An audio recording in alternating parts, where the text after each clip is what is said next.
Listen closely to what FBI Director Kash Patel doesn't know or won't say. In just 5 questions asking for simple numbers, one devastating you don't know pattern, and a refusal to name replacement leaders, the systematic purge and cover-up at America's premier law enforcement agency would be exposed through what wasn't answered. Senator Mazie Hirono didn't expect the FBI director to admit he had no idea how many employees had left the FBI since January. Patel didn't expect Hirono to reveal that thousands had departed while he claimed every field office got plus-ups. Cameras captured every evasion as Patel refused 6 yes or no questions, couldn't provide basic workforce numbers, and admitted he wouldn't name who replaced fired counterterrorism chiefs because Congress might attack them. What did Hirono's methodical questioning reveal about the scale of political purges Patel was desperately trying to hide? September 16, 2025, 3:47 p.m., Senate Judiciary Committee. Senator Mazie Hirono from Hawaii sat with the most basic oversight question any member of Congress could ask an agency head. How many people work for you and how many have left? For any functional organization, these numbers are tracked daily. For the FBI, America's premier counterterrorism, counterintelligence, and cyber defense agency, workforce data should be instantly available. But Hirono suspected that Patel either didn't know the numbers because chaos reigned, or knew them but couldn't reveal the scale of the purge without confirming Democrats' worst fears. FBI Director Kash Patel sat projecting bureaucratic confidence, having deflected hostile questions all morning by citing arrest statistics, attacking previous administrations, and pivoting to historic achievements. His strategy relied on overwhelming questioners with data about what the FBI was doing right, never addressing what was going wrong. But he hadn't faced Mazie Hirono, a former prosecutor who specialized in exposing evasion through relentless repetition of unanswered questions. "Thank you, Mr. Chairman," Hirono began. "Director Patel, there have been significant personnel changes at the FBI since President Trump took office. I want to understand the scope of turnover since January 20th, 2025. How many FBI employees have retired, resigned, been fired, or otherwise separated from employment? I need a number."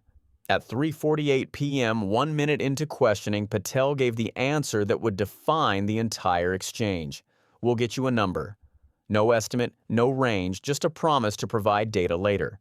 The FBI director couldn't cite workforce changes that any competent manager should know. "What is the number? You don't have it?" Hirono pressed.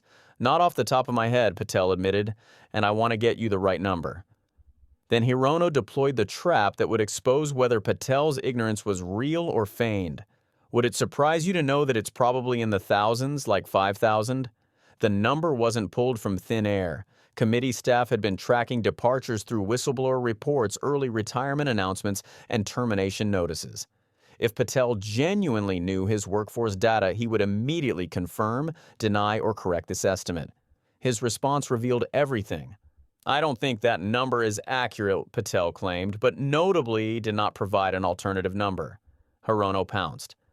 "You don't know." 2 words, devastating in their simplicity. The FBI director doesn't know how many people work for the FBI. He doesn't know how many have left. He can't confirm or deny whether thousands have departed. He just knows that whatever number Democrats cite is inaccurate, but he can't say why or provide the accurate figure. "Next question," Hirono continued, her rapid-fire approach preventing Patel from recovering. "How many special agents or analysts have left or been fired from the FBI since January 20th, 2025. "We will get you the numbers," Patel repeated the same evasion. "And anyone that retires is of their own volition. And anyone that has been terminated at the FBI, as I've said before, is done so because they have failed to meet the standards and uphold their loyalty and oath to the Constitution." The answer was telling because it wasn't an answer. Patel pivoted from "I don't know the number" to justifying terminations, implicitly confirming that terminations were occurring while refusing to quantify them. It was the language of someone trying to control a narrative about firings he couldn't defend with actual data. "I'll say you're safe on that," Hirono replied dryly, recognizing another evasion. "Next question. How many executive assistant directors, or special agents in charge have left or been fired from the FBI since January 20th, 2025? This question targeted the FBI's senior leadership, the executive-level personnel whose departures would gut institutional knowledge and operational capacity. These weren't low-level agents, these were the people running counterterrorism operations, cyber defense, and intelligence divisions. If large numbers of senior leaders had been purged, the FBI's capacity to function would be severely compromised. Again, people leaving on their own accord or terminations were done by the standards set at the FBI that have been carried out. Patel deflected, not answering the question about senior leadership departures at all. So you don't have an answer to this question, Hirono stated flatly. I'm asking about the leadership of the FBI and you don't have that answer. The pattern was now undeniable. Patel couldn't or wouldn't provide numbers on total departures, agent departures, or senior leadership departures. 3 consecutive questions about basic workforce data, 3 consecutive evasions. Either the FBI director genuinely didn't track personnel changes, which would be management malpractice, or he knew the numbers were so damaging he couldn't reveal them. Next question, Hirono pressed forward relentlessly. Which field office, division, or directorate has lost the most personnel since January 20th, 2025? Do you have the answer to that question?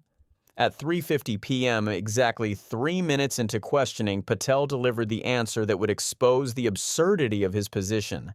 Actually, every single field office in the country, including Hawaii, has received a plus up of FBI agents because we're pushing them out to the field. The claim was statistically impossible unless Patel was redefining basic terms. If the FBI's total workforce was stable or growing and every field office gained personnel, then Patel was confirming no one had left. But whistleblower reports, early retirement announcements, and termination notices documented thousands of departures. The math didn't work. Hirono recognized the contradiction immediately. Okay, so you're telling me that no field office, division, or directorate has lost any personnel since January 20th, 2025? That's your answer? In Hawaii, there's been a plus-up, Patel repeated, apparently not realizing he was confirming an impossible claim. In every single state that I'm looking at, we have allocated a plus-up for field offices across the country. So I think your testimony is nobody has left, Hirono stated, forcing Patel to either confirm the absurdity or admit he'd been misleading the committee. Nope, that's not my testimony. Patel backtracked immediately, recognizing the trap. You asked it one time, I answered it one time. You didn't get the answer you wanted for your clip, keep asking it.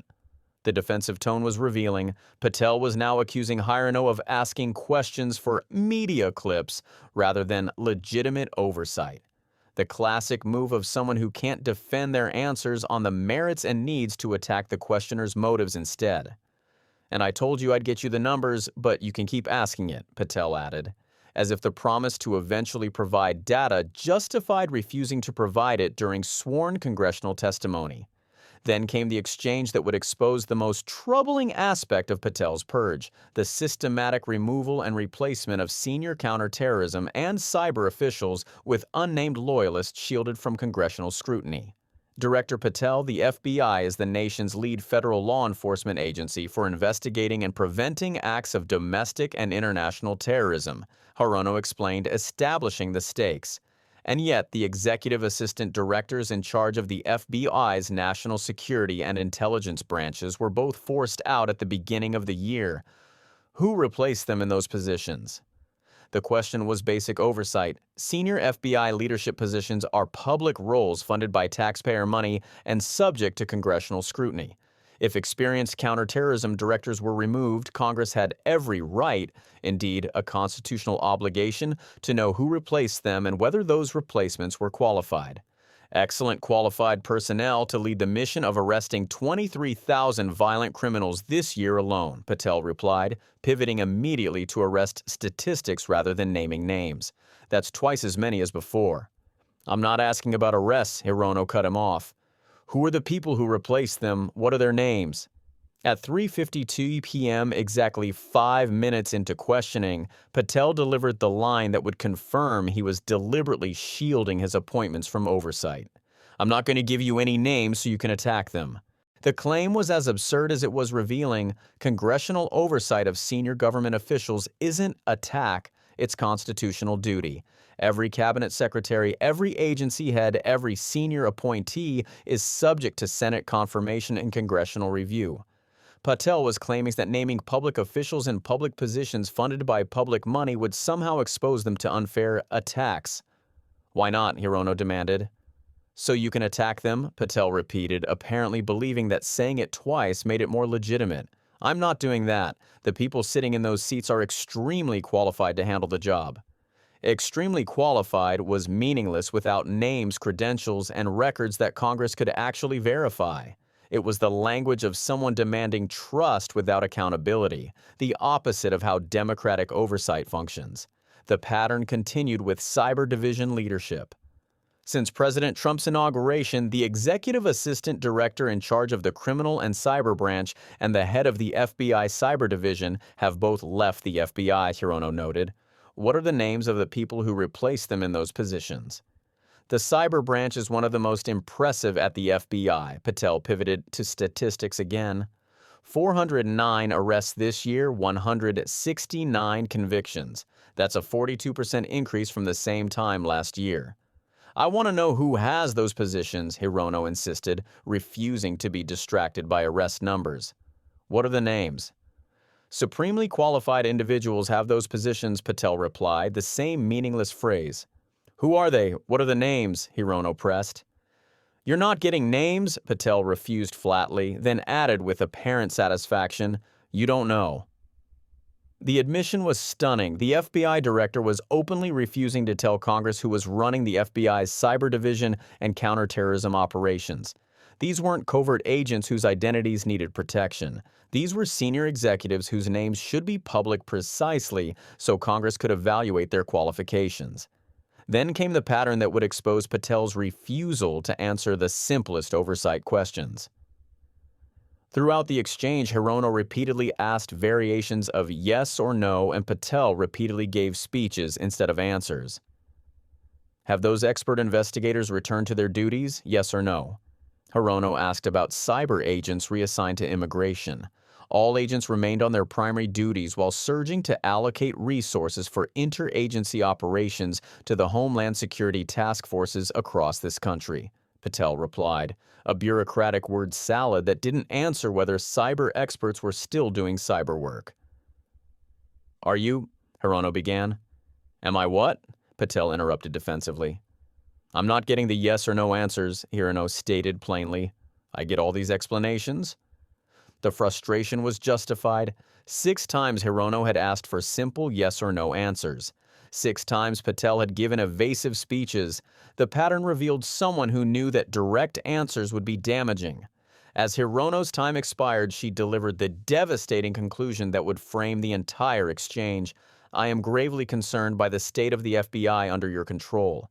The FBI is losing dedicated employees, decades of expertise and specialization, leading to loss through early retirements, firings, and reassignments to immigration, enforcement, or conducting local police work. Thousands have already left. Patel didn't deny the thousands claim this time. He simply defended his qualifications and attacked Hirono's framing. But the non-denial was the confirmation. Combined with his inability to provide any workforce numbers, his refusal to name replacement leaders, and his 6 evasions of yes or no questions, the picture was complete. The FBI under Kash Patel was undergoing a systematic purge of experienced personnel, particularly those who had worked on Trump investigations. Senior counterterrorism and cyber officials were being replaced with unnamed loyalists. The director couldn't or wouldn't provide basic workforce data to Congress. And when pressed with simple questions, he responded with hostility and accusations of bad faith rather than transparency. The aftermath confirmed what the hearing had revealed. Within days, whistleblowers came forward reporting that workforce tracking systems had been deliberately disabled to prevent documentation of mass departures. Field offices reported they were ordered to classify personnel changes to avoid Freedom of Information Act requests. The plus-ups, Patel claimed, were exposed as reassignments of existing agents between offices, not new hires, meaning some offices gained personnel while others were systematically gutted of experienced investigators. What Mazie Hirono exposed through methodical repetition of unanswered questions wasn't just bureaucratic evasion, it was systematic concealment of a political purge whose scale was so politically devastating that even admitting the basic numbers would confirm Democrats' accusations and end Patel's career. His refusal to answer became the most damning answer America needed about the systematic destruction of FBI capacity under political loyalty.